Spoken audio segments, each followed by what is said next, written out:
kind of feel it's necessary to start saying some more of this stuff, like on public forums, but we're like at a very weird turning point.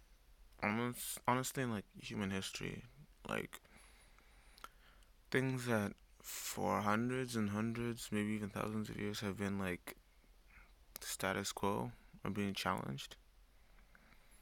Um, a lot of people feel like if they're in the U.S. that it's just like an election that's going on.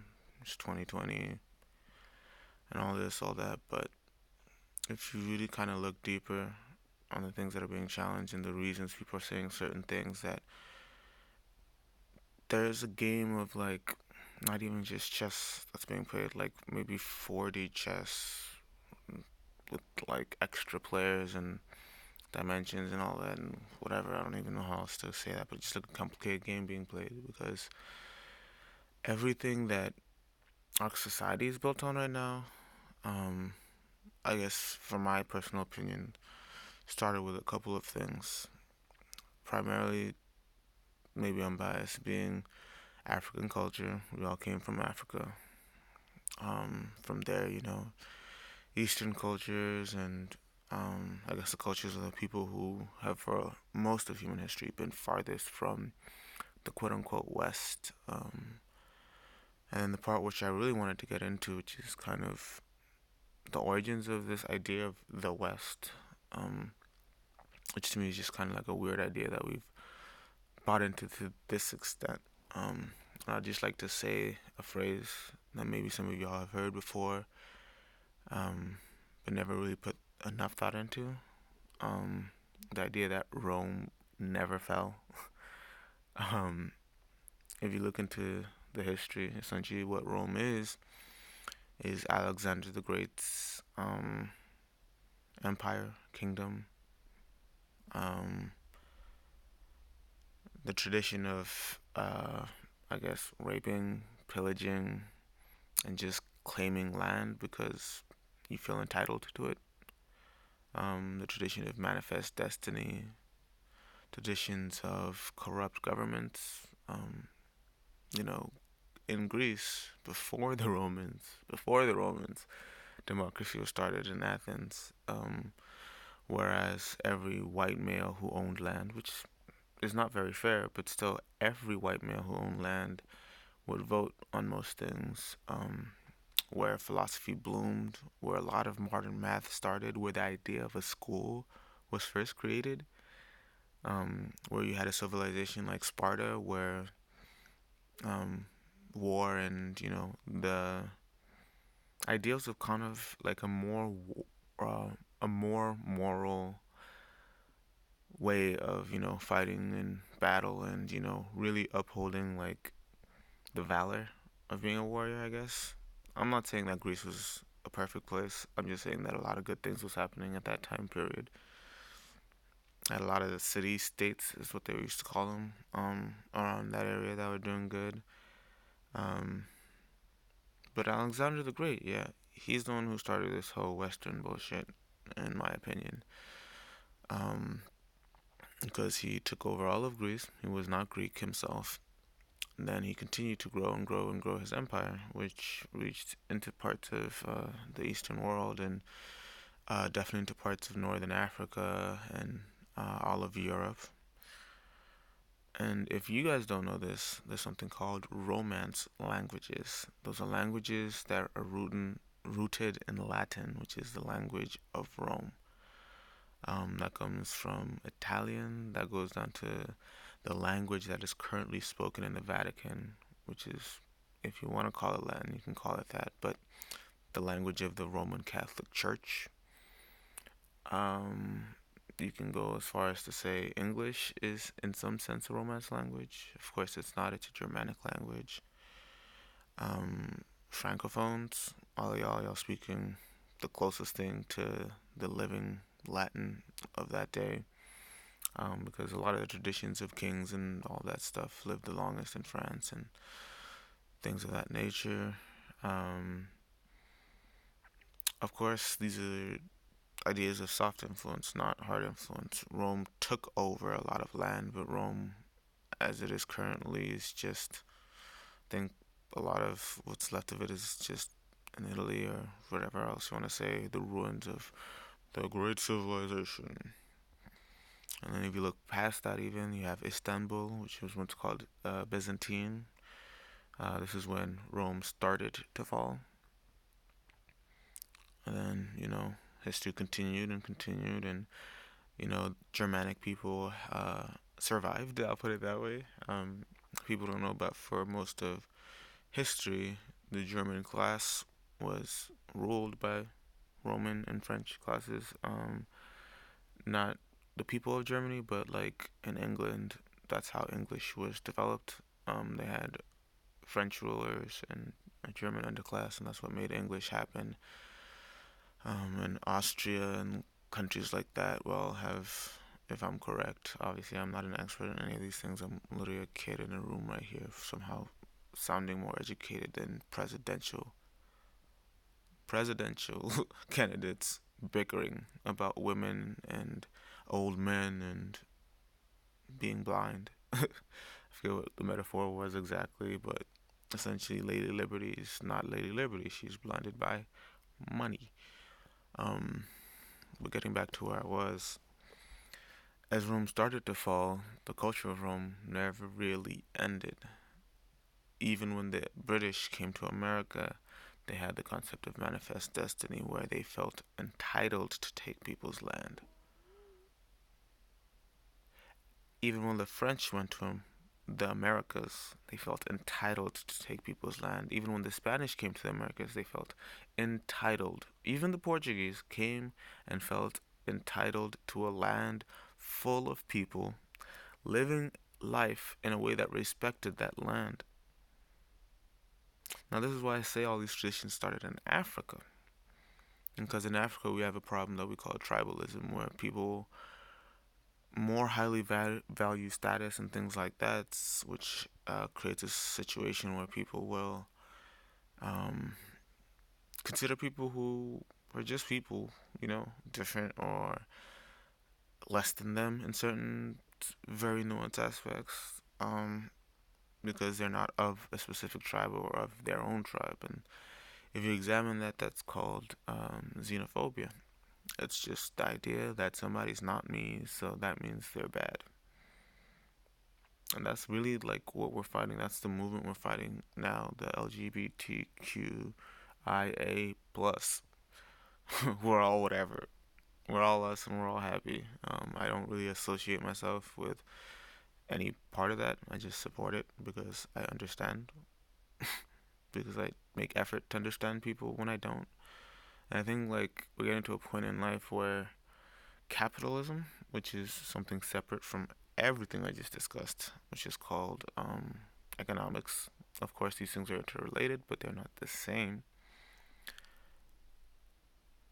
Is very barely and obviously able to be seen. Its mechanisms and the way that it gets in people's head. Um, I just watched a video on what's his name? I was about to say Vince Staples, but wrong sweatshirt, and his mom, and how conversation about cryptocurrency made them realize that they were slaves.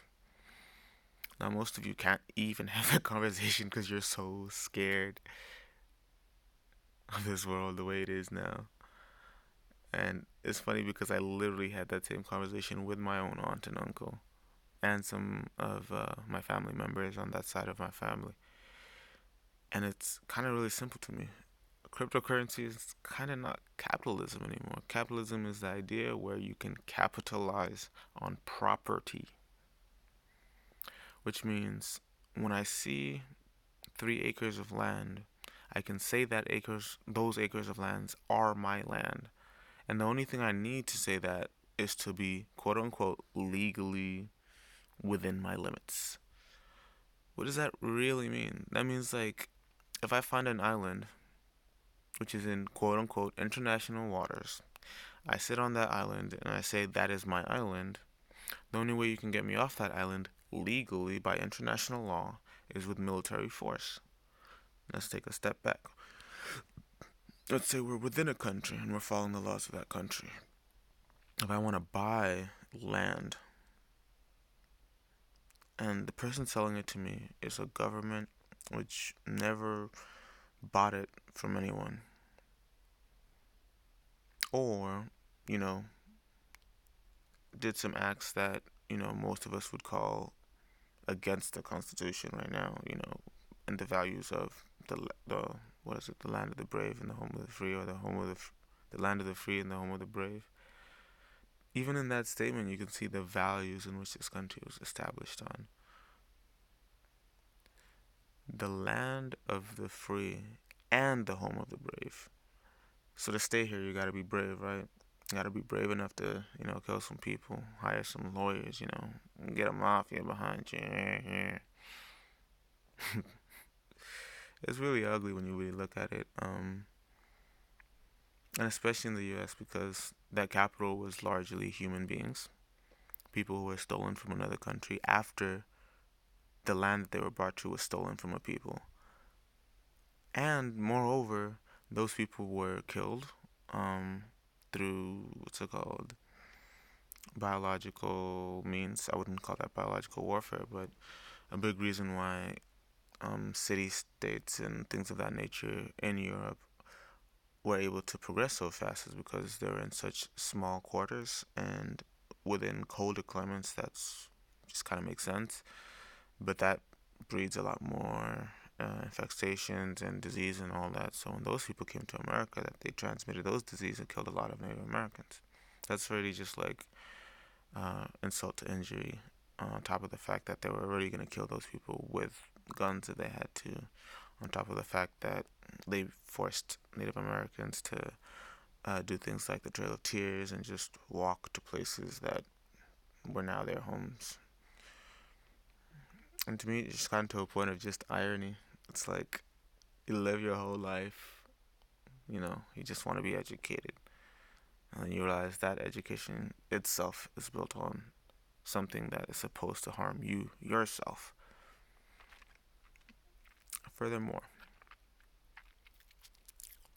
we've gotten to a point in this society where, in order to really repair anything, we really have to, like Earl Sweatshirt was saying, kind of tear down the rickety foundation that it's all built on, because people don't realize this Constitution was written so long ago and hasn't been amended in a long time. So, furthermore, if you support Bernie Sanders, I have no problem. I'm only here to talk about my political views, because for democracy to work, it's important for both nobody to know who I will or want to vote for, at the same time for me to know that when I make that vote, that on some level it makes sense, the result. And this is a problem with the democracy from its beginning, and not from, any other time, from when it was developed in Athens. It's hard for example, the wife of a rich white man in Athens to know that her voice is heard if she doesn't get to vote. But if you're in a society where things are just that different, and maybe it's just the way it was then. Just like right now, it's kind of just gonna continue to be the way it is, because until we build something better, the means that have already been used for a long time will always just kind of be the default. So, kind of to something I really would like to talk about is this idea of college and self education from people who can't even realize where college is and self education started. Or not even self education, college and education.